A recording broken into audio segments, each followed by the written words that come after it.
Here is a live look at Philadelphia. This is courtesy of EarthCam, where President Biden is hours away from giving his speech tonight on the, quote, soul of the nation.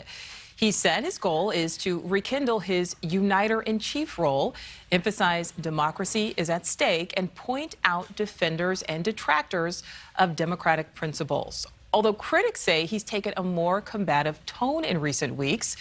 So this is our first topic today on our Rush Hour Roundtable. We want to, of course, introduce you to today's panelists. Joining us is Elaine Swan, lifestyle expert and author of Let Crazy Be Crazy. Julio Rivera, editorial director of Reactionary Times.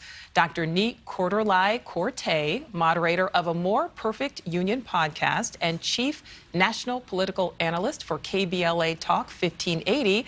And finally, Megan Basham, reporter for The Daily Wire. Panel, thank you so much for being with us. Our first question to kick things off, is there anything President Biden can say tonight to unify our country?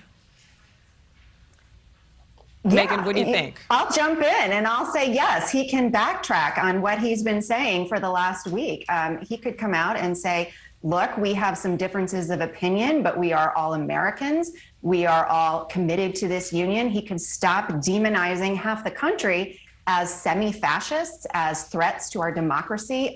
Really, he needs to completely change this tack that he's taking in the way he's characterizing MAGA Republicans. Because let's be honest, MAGA Republicans represents what the American right largely stands for now. And what they don't stand for is threats to democracy. They do want to see some extreme policies like forgiveness of student loans rolled back. They want to see their pro-life beliefs enacted. They want to see children protected against trans ideology. And these are deeply held legitimate beliefs. So they need to stop characterizing these things as somehow extremist or violent or beyond the pale for reasonable public debate and discussion.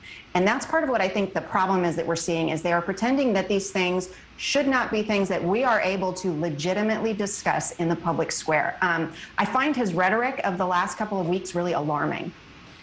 Yeah, I find it not just only alarming, but I think it's dangerous. It reminds me of a couple of years back, Maxine Waters, the congresswoman from California, stating that the Democrats needed to get more confrontational and get up in the face of Republican legislators and MAGA supporters. You know, as an American, to me, this is really sad, you know, that we've gotten to the point that we're calling other people of, you know, like if you disagree politically, you're calling names. You know, he's the president of the United States of America. He's supposed to be above board on these sorts of things. He's got to set the example.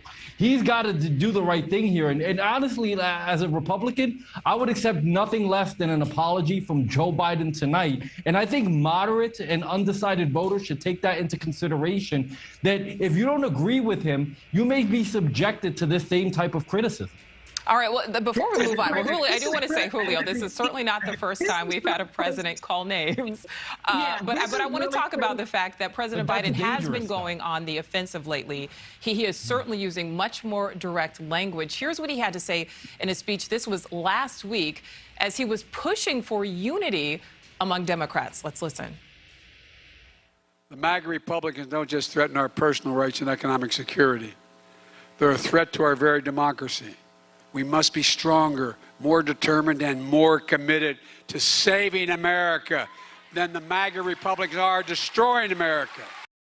All right, now keep in mind, President Biden's approval rating, which was at under 40% in July, jumped to nearly 45% in August. Elaine, I want to throw it out to you now. Do you think his change in tone is what Americans want? Well, I think his change in tone is, we're seeing the results as far as his change in tone. This is no different than what we heard from our previous president. I mean, it's interesting to me that we can say that that a person should not be direct and should not call out folks who are doing things wrong and point out individuals who are really going against everything that our union has to do with, and say that it's okay when President Trump did this, but it's not okay when President Biden did this. So this is the thing that's crazy to me. Yes, that's exactly what you just said. No, okay? no, it's not. And let me tell you something. Let me Let me make a point also about Can I just add? Here's what going to say. I don't necessarily think there's anything that President Biden can say tonight to unify the country. Why? Because folks are enjoying this division. People are making money off division. People are gaining followers off division. They're doing. Hold on just a second. They're enjoying the division. What's going to change this country is the action. People want to see results. That's what's going to unify the people. But listen to me. We are all individuals. People have their own mindset. They have their own processes. So there's not a thing that's going to bring everybody together and have the same thought. That's what makes us unique. And that's what makes this country wonderful, is that we all do have the right to think differently. What we have to do is respect one another when we think differently. That's not what he's doing. When you say they are a threat to democracy, you're not saying let's just think differently. You're saying a threat to democracy is people who need to be imprisoned. They are people who need to be investigated. I mean, you're way beyond the pale of traditional political dialogue when you're talking about people being violent extremists, being threats to democracy. Wait, let's let the doctor. The doctor hasn't even had a chance to say anything. Dr. Cortez, go ahead. Violent extremists stormed the Capitol. Let's give Dr. Cortez a chance here. I think what the president needs to do today is something that some of the Republicans, particularly some of the ultra MAGA Republicans, have been allergic to: telling the truth.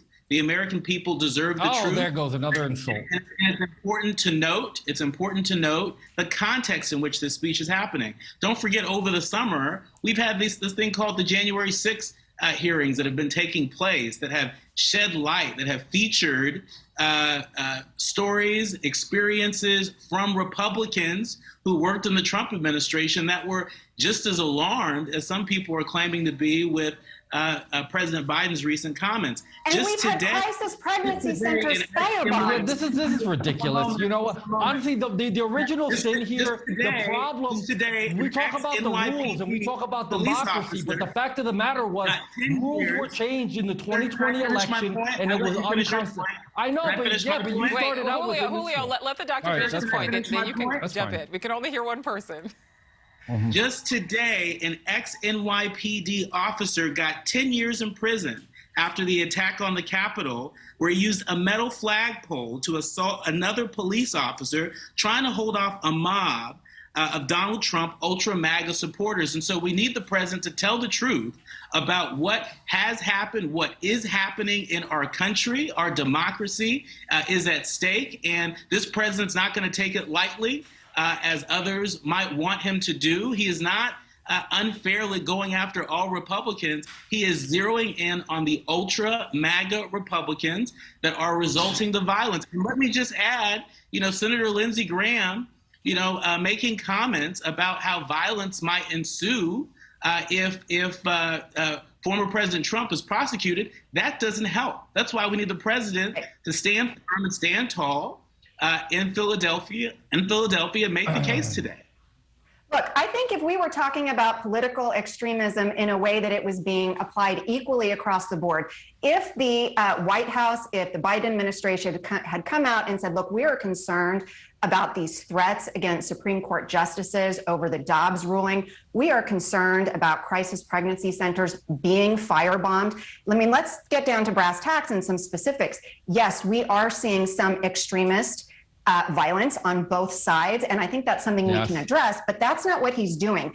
His administration very specifically avoided condemning that kind of action, and that tells you something. So partly what we have here is they have nothing to run on. All of their policies are largely unpopular, so the only thing they can run on is sort of this specter of MAGA Republicans, even though the leader of MAGA has not been in office for 2 years, and he's not on the ballot right now. Exactly. It's creating just like the Russian collusion narrative, and then it was the Ukrainian phone call, all these made up things. All That's right, ultimately panel. what it Well, I boils down would to. say by the fact that read we the have Mullen three First off, people they talking at the changed same rules in time, the 2020 unity elections, which caused is all not of this in the coming first place. anytime soon. If No, this it's not. The panel is a bottom line is when people representation of behave. our country as a whole. Panel, that was an excellent discussion. I do thank you all. We do need to move on. Thank you for watching. Go to newsnationnow.com to find News Nation on your television provider. And don't forget to click the red subscribe button below to get more of News Nation's fact-driven, unbiased coverage.